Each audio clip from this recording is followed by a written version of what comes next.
আসসালামু নমস্কার। গ্রাম বাংলা কষ্টকথা পেজে আবারও আমরা উপস্থিত হয়েছি 9 নম্বর গৌরী অঞ্চলের একদম বর্ডারে এবং 8 নম্বর বাহিন অঞ্চলের বর্ডারে। সত্যি ব্যাপক হারে এই কয়েকদিন ধরে ঝড় হয়েছে, বৃষ্টি হয়েছে, আর আমাদের এখানকার লোকাল যারা কৃষক রয়েছে তারা ব্যাপক ক্ষতির মুখে পড়েছে। এই জল হওয়ার মোটামুটি এটা 4 দিন হয়ে গেল, তাও জল কমছে না। এই জলটা মোটামুটি 1 বছর থাকে যাবে। এই জলের কোনো নিকাশি ব্যবস্থা নেই এবং আমাদের সঙ্গে রয়েছেন একজন কৃষক। উনার ধান একদম জলের তলায়, আর উনি জল থেকে নিয়ে আসছে। এই দেখুন কি কষ্ট করে, গ্রামে যে কষ্ট। আর ধানটা দারুণ হয়েছিল। আপনার ধান অনেক চলে গেছে? অনেক, একেবারে আমি 3 বিঘা ধান করছিলাম, একেবারে 3 বিঘা ধান একেবারে এতটুকু জলের মধ্যে একেবারে ঢুকে গেছে, একেবারে সব একেবারে রেস্ট।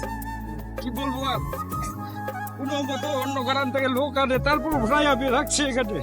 আচ্ছা, উঠায় তারপরে থেসারে মারছি, এবার থেসারে ধান চলে যাচ্ছে। এবার কি করব, এমনি মারছি, জল পড়ছে, তার জন্য রোডে দিয়েছি, রোডে আবার সব চাল মারা হচ্ছে। কি করবো, সব সত্যি। কই কষ্ট। আর সব একেবারে শেষ সব। আমাদের এলাকার যে মানুষের কষ্ট, যে একবারে ভুট্টা তো গেছে। ইনি চাষি, এনার দুঃখটা আমরা বুঝতে পারছি। আমরাও একজন চাষি।